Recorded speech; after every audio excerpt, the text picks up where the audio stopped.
মাশাআল্লাহ, কি সুন্দর তুমি। তোমাকে দেখে আমার মাথা ঘুরতেছে। আরে বোকা, এটা খুশির অজ্ঞান। আমার মনে হইতেছে তোমাকে দেখার পরে যে এত সুন্দর তুমি, বারবার শুধু অজ্ঞানী হয়ে যায়। ইস, মনে হইতেছে আমার ঘরে আসমানের চাঁদ নেমে আসছে। সত্যি সত্যি। তোমাকে আমি পাই না, আমি অনেক হ্যাপি। আজকে আমার মনের আশা পূর্ণ হয়েছে, ফাইনালি আমাদের বিয়েটা হয়ে গেল। ও, আমি তোমার জন্য একটা গিফট আনছি, তোমার জন্য লাল গোলাপের শুভেচ্ছা।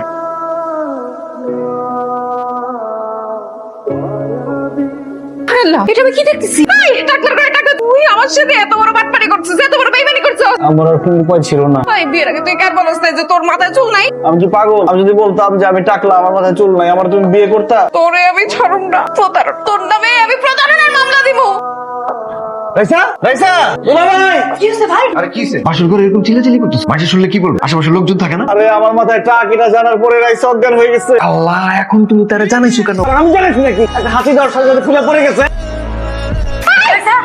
সবগুলি বোন, সব কটা বাটপার, সবাই আমার সাথে বাটপারি করতেছ, না কাউরে আমি ছাড়ুম না। আরে এই যে আপনার মাথা ভর্তি চুল, আর আপনি এরকম একটা চাকলার সাথে আমার কেন বিয়ে ঠিক করছেন? আপনি আমারে বলেন না কেন? একটা মেয়ে মানুষ হয়তো আপনি আমারে বলতে পারতেন যে তারা টাকলা। টাকলা হইতাম আজকে, টাকলা হইতাম। যা ওর তো হয়ে গেছে, এখন মন খারাপ করে কি করবা বলো? আমি আমার ভাই বলে বলতেছি না, ও কিন্তু অনেক ভালো একটা ছেলে। প্লিজ, যা হয়েছে সব তুমি ভুলে যাও। কিভাবে ভুলে যাই আপা? ওরা আমার সাথে যে বাটপারিটা করছে, এখন আমি আমার বান্ধবীর সামনে কিভাবে মুখ দেখাবো? ওকে আমি বলে দিব ও যেন মাথায় সবসময় পরচুলা পড়ে থাকে, তাহলে কেউ বুঝতেই পারবে না। পরচুলা পরে নাইলে মানুষকে বুঝ দিব, কিন্তু আমার মনকে কিভাবে বুঝ দিব আপা? এই ঘটনা হওয়ার পর থেকে তো আমার মরেই যাইতে ইচ্ছা করতেছে। তুমি এসব কি কথা বলতেছো? প্লিজ, তুমি মাথা ঠান্ডা করো। সংসার করার জন্য একটা ভালো ছেলে দরকার। মাথায় চুল থাকা বা না থাকাটা এটা কোনো বিষয় না। তুমি এভাবে কাঁদো না বোন, এভাবে ভেঙে পড়লে চলবে? তুমি না এই যুগের মেয়ে। আমি শুনছি এখন অনলাইনে মাথার চুল গজানোর জন্য অনেক রকম মেডিসিন পাওয়া যায়। তুমি একটু খোঁজ দাও, যত টাকা লাগে আমি তোমাকে দিব। ঠিক আছে আপা। টাকা নিয়ে আর নয় ভাবনা, আর নয় দুশ্চিন্তা। বিল্টু চুলওয়ালা। দোস্ত, তুই এখানে কি করিস? আর দাওয়াত না দিয়ে তো বিয়েটা করেই ফেললি। আসলে দোস্ত হুট করেই হয়ে গেছে, বুঝছিস? শুনলাম তোর জামাই নাকি দেখতে খুবই হ্যান্ডসাম, মাথা ভর্তি নাকি চুল আর চুল। তাহলে কিন্তু তুই ফাইনালি চ্যালেঞ্জটাতে জিতাই গেলি। কিন্তু দোস্ত, আমি না একটা জিনিস বুঝলাম না, তুই এখানে দাঁড়িয়ে দাঁড়িয়ে কি করছিলি?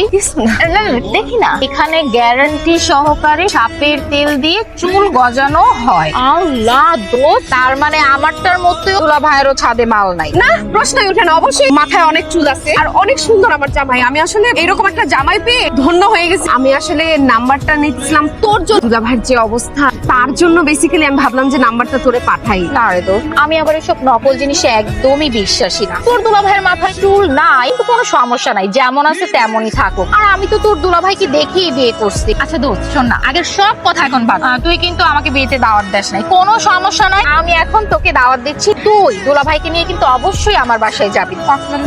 দোস্ত না, দোস্ত দুলা ভাই যেতে রাজি হবে কিনা, চাইতে যাবে কিনা মানে তুই কিন্তু দুলা ভাইকে নিয়ে যাবি। আচ্ছা ঠিক আছে, আমি তাকে বলবো। আমি এখন তাহলে আসি রে।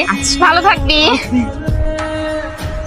আপনি মনে করতে পারেন এটা ওষুধ, এটা কোনো ওষুধ নয়, এটা হচ্ছে তেল। আপনার মনে হতে পারে এটা সরিষার তেল, নারিকেল তেল, কিন্তু না, এটা হচ্ছে সাপের তেল। এমন কোন মানুষ নেই ভালো হয় না, 100 কাজ করছে। কত দাম? দামের কথা জিজ্ঞাসা করে আমাকে লজ্জা দেবেন না। আমার উস্তাদ আমাকে বলছে, বাবা যতদিন বেঁচে থাকবি মানুষের শুধু সেবা করবি, কারোর কাছ থেকে টাকা নিবি না। কিন্তু উস্তাদের সম্মানার্থে কিছু টাকা নিতে হয়। কেউ 30,000 দেয়, কেউ 40,000 দেয়। আপনারা আমাকে 10,000 দিলেই হবে। এই মেয়ে বাটপারি শুরু করছেন। এই সামান্য তেলের দাম 10,000 টাকা হয়? এত বেশি কথা বলা কেন? হ্যাঁ, 10,000 টাকা দিব।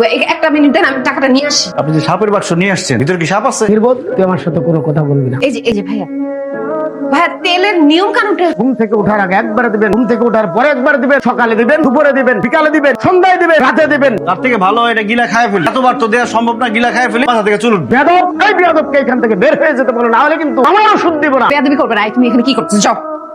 ভাইয়া, আমি তাহলে আপনি যা যা নিয়ম বলছেন আমি ওইভাবেই তেলটা দিয়ে দিব। হ্যাঁ অবশ্যই।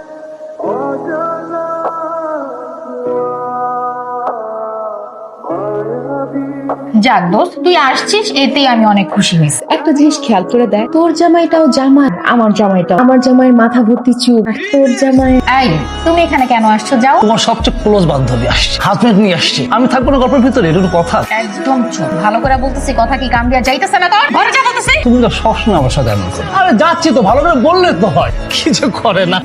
আচ্ছা দোস্ত, বাদ দে না, আমি তোদের জন্য সেই কখন থেকে ওয়েট করতেছি। অনেক গল্প হবে, আগে খেয়ে নিবি। চল চলো ভাই, চলেন।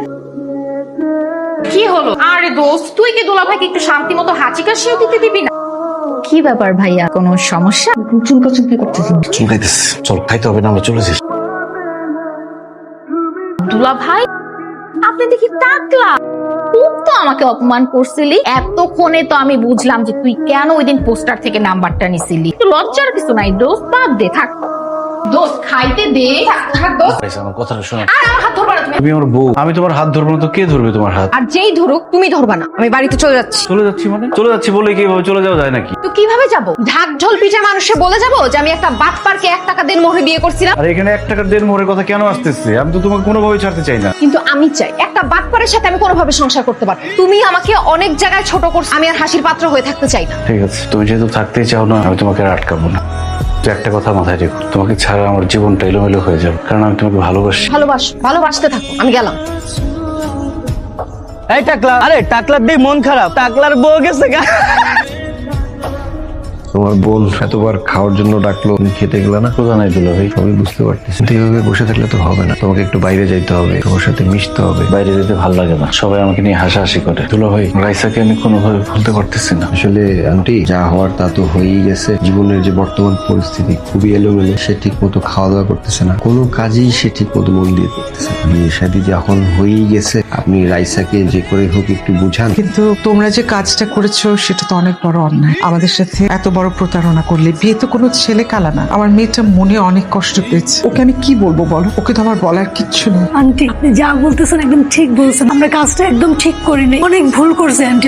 আমাদের একটু মাফ করেন আন্টি। আমার ভাইয়ের দিকে আমরা তাকাতে পারছি না আন্টি। এভাবে বলো না মা। ও কনভিন্স হবে কিনা আমি জানি না, কিন্তু আমি কথা বলার চেষ্টা করব। তার সাথে কে কি কথা বলবে মা? এরকম ভন্ড মিথ্যাবাদী ফ্যামিলির সাথে তো কোনো কথা থাকতে পারে না। আমি অলরেডি জীবনকে বলে দিচ্ছি ওর সাথে আমি কোনো সংসার করবো না। কারণ একটা বাটপার মিথ্যাবাদী ফ্যামিলির সাথে তো আমাদের কোনো সম্পর্ক থাকতে পারে না। আপনাদের সাথে মুখে মুখে কোনো কথা আমার হবে না, কাগজে কলমে সব কথা হবে। আপনারা প্লিজ আসেন। রাইসা, একটু জীবনের কথা চিন্তা করো। দেখেন আপা, আপনি কথা বলেন না, আমি আপনাদের সাথে আর নাই।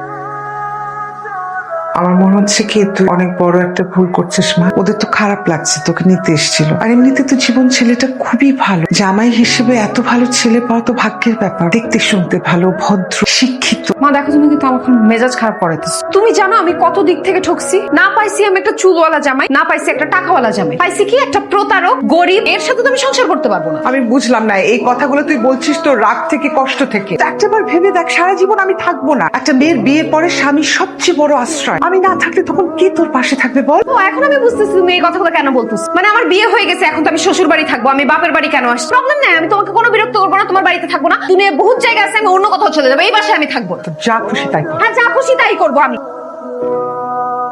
রাইসার কি অবস্থা? ঠিক আছে, আপনি শান্ত থাকুন। আসলে আমাদের যতটুকু করণীয় ছিল আমরা সর্বোচ্চটুকু করেছি। আর উনি এখন স্টেবল আছে, কিন্তু আসলে ওনার চেহারার একটা পাশ খুব বাজেভাবে পুড়ে গেছে। মনে হচ্ছে দাগটা আজীবন থেকে যাবে। আমি কি ওর সাথে একটু দেখা করতে পারি? কিন্তু উনি তো কারোর সাথে দেখা করতে চাচ্ছেন না। আমি ওর হাজবেন্ড, আমি একটু শুধু ওর সাথে দেখা করতে চাই। রাইসা, তুমি আমার কাছে আইসো। তোমার সাথে আমি অনেক অন্যায় করছি, আল্লাহ আমাকে সেটার শাস্তি দিচ্ছে। এখন নিয়তি কি জিনিস, এখন আমার চেহারাটাই নষ্ট হয়ে গেছে। তাতে কি হয়েছে? তুমি তো আমার স্ত্রী। আমি তো তোমাকে চেহারা দেখে তোমাকে ভালোবাসি। চেহারা দেখে তো ভালোবাসা হয় না, ভালোবাসা হয় মন দেখে। তোমার যত যাই হোক, সবসময় আমি তোমার পাশে থাকবো। আজ একটা জিনিস আমি বুঝছি, মানুষের চেহারা, ধন সম্পদ সবকিছু বাহ্যিক, একটা মানুষের মনই আসল। জীবন আমি তোমার সাথে অনেক অন্যায় করছি, অনেক কষ্ট দিচ্ছি। তুমি অনেক ভালো একটা মানুষ, আমাকে তুমি মাফ করে দিও। তুমি কষ্ট পাও না, তুমি সুস্থ হয়ে গেলে আমরা নতুন করে সংসার শুরু করবো।